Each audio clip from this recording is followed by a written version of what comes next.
Please be seated, ladies and gentlemen.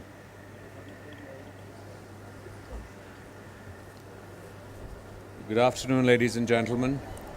On behalf of the India International Center and the Office of His Holiness the Dalai Lama, quite literally, a very warm welcome here this afternoon on a very important occasion, an interfaith service, Pray for India.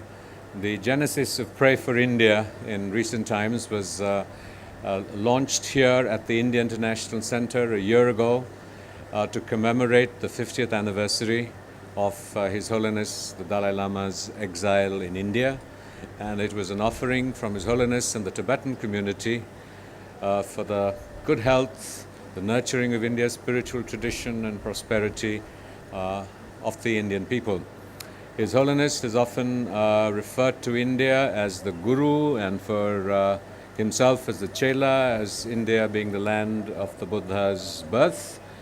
But I think that we have reached a time when the Chela has really become a Guru to millions of Indians.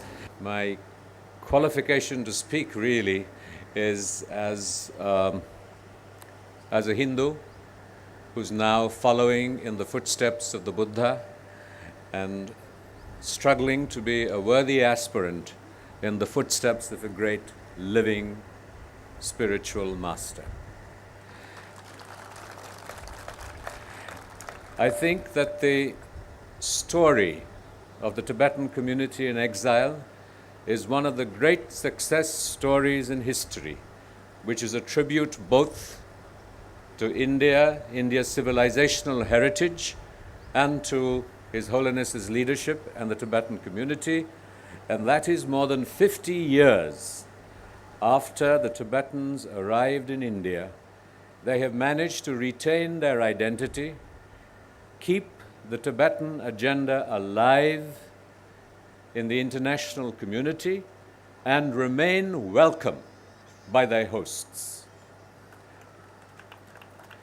His Holiness, in many ways, embodies the highest aspirations of any tradition, not just of Buddhism.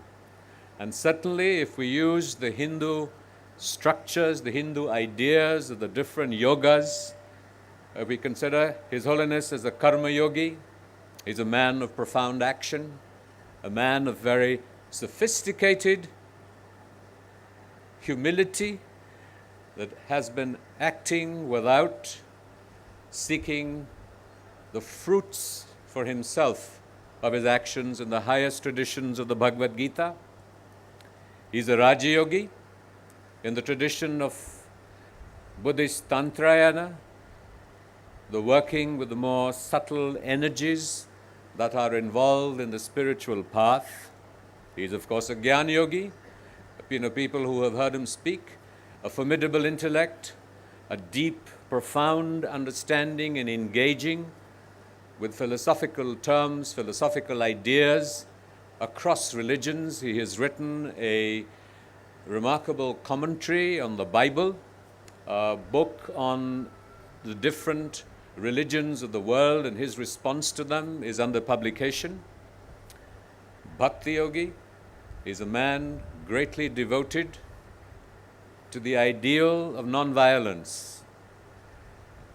And he is seen as the true inheritor in our times of the Gandhian heritage of nonviolence. He has manifested this not merely in intellectual articulations, but by embodying them in the very political struggle of Tibet.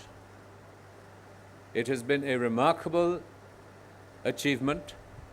And here again is a man who practices what he preaches.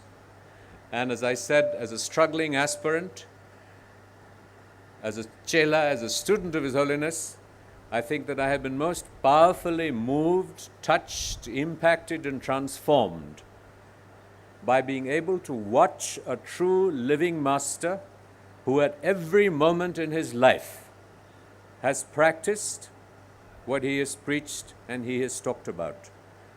And that is the highest aspiration of any religious tradition and most certainly that of Hinduism.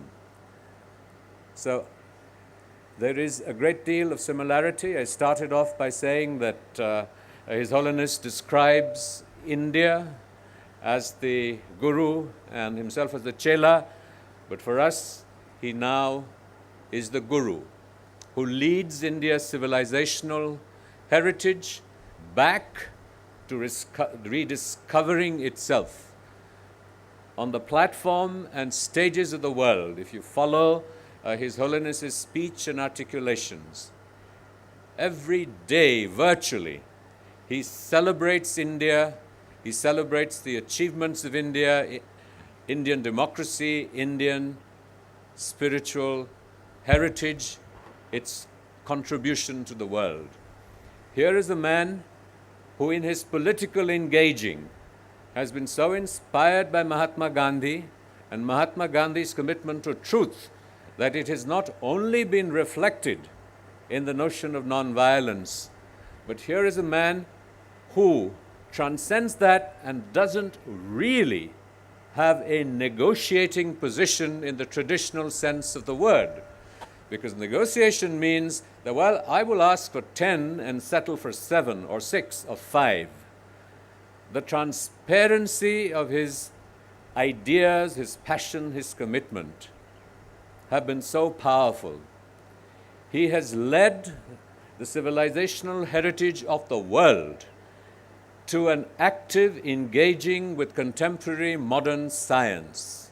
And as we have celebrated in the Hindu tradition, our ancient commitment, our ancient realizations, our ancient discoveries of science, the Dalai Lama in the 21st century is leading the march for not merely a syncretic dialogue between science and religion, but what each can learn from each other and the ways in which one can transform the other.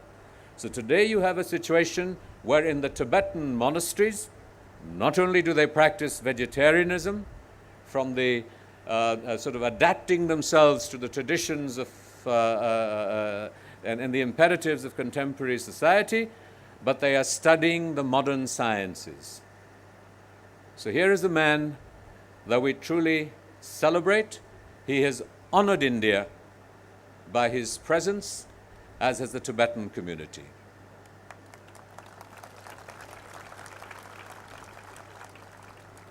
I will just end with a very, very simple supplication. Om Ganapate Namaha.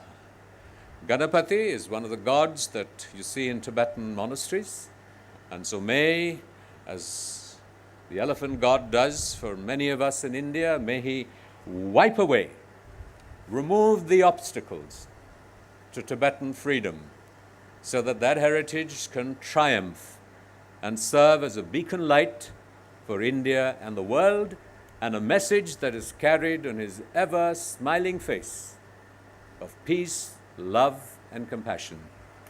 Your Holiness, India is proud to have you amongst us.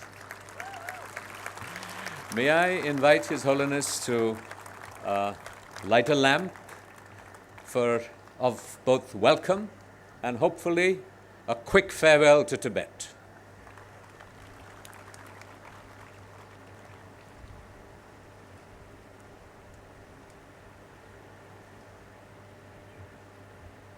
May I invite our other guests on the platform to join him in this gesture.